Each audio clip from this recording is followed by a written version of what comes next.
So we got married. We did. I went to Utah State. In the temple? We did. Idaho Falls Temple? Idaho Falls Temple.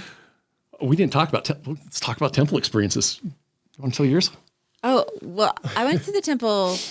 You had already gone because you went before on your mission. So. But I went to the temple the day I got married. And so it was a big day. It was very long. Whirlwind. And I don't know. I just, it was different. But I had been told over and over how sacred and special it was. And so I'm like, okay, this must mean what sacred and special is. That's what this means. That's axiomatic. This must be the definition. Okay. All right. I can roll with it.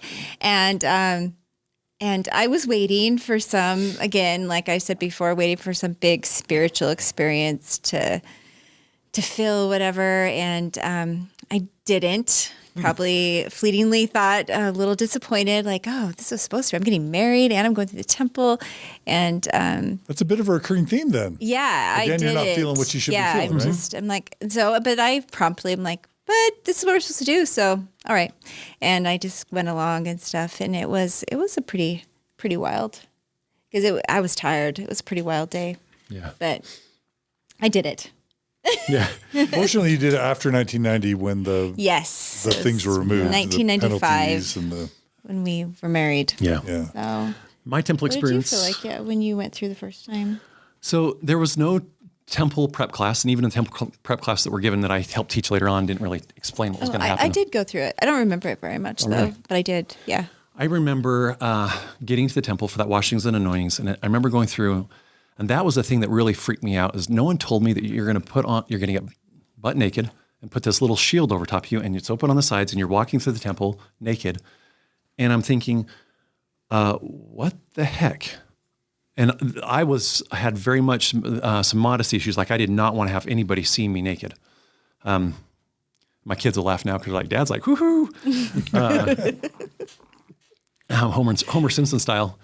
But I was very conscious about that. And then I get into the washings and anointings, and they start the washing and anointings, and this man's dipping his finger in the oil. And touching you.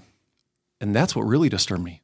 As he dipped his finger in the oil and was putting on me, I went through washing and anointings later on and saw how it was supposed to be done.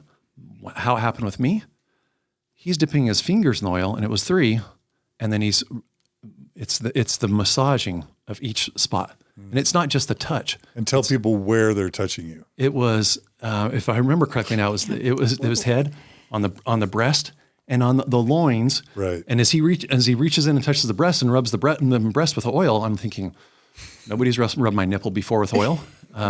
She doesn't even do that. Just kidding. Hopefully not. Yeah. Word. I joke around a lot about a lot of things, but the church stuff I would never joke around about. No, I was not at all. And so as he dips it in his finger in oil again, and then rubs oil down there, and it's in the pubic region, and it's on the loins, and it's actually in the hair region, and I'm going, what? This is uncomfortable. But then as I come out of the washing and anointings, and I'm dressed in the Mormon garments, my father's all there. So isn't that great on washing and anointings? Like, it's like, yeah. He goes, the oil he goes, well, that's all part of it for the signs and symbols you're going to get later on. And I'm thinking. He goes, you don't have to go through that very often. He goes, it's only if you choose to go back to that. And I'm thinking in my mind, I'm never going back to that. And so we go through the endowment ceremony. It's something the church has since changed because of people talking openly and embarrassing the church and shaming the church. But for 150 plus years, that's what I went through. It's what everyone went through. And it really is creepy and gross and inappropriate. And the church did it forever until it was shamed into stopping it, which then begs the question, how is the temple ceremony a revelation from God, a direct revelation from God, if they're like changing it once they cave to social pressure because they're shamed and embarrassed? But we were all taught it was directly God to the church leaders, to us, that Solomon, the stuff that Solomon and David did in the temple back in, ancient times, right? Absolutely. Yeah, and so not only that, I mean, you've come to find out that the initial washing and anointings that happened in Joseph Smith's time were completely different, and even worse. Even worse. Yeah, I'm glad I didn't have to go back through it then.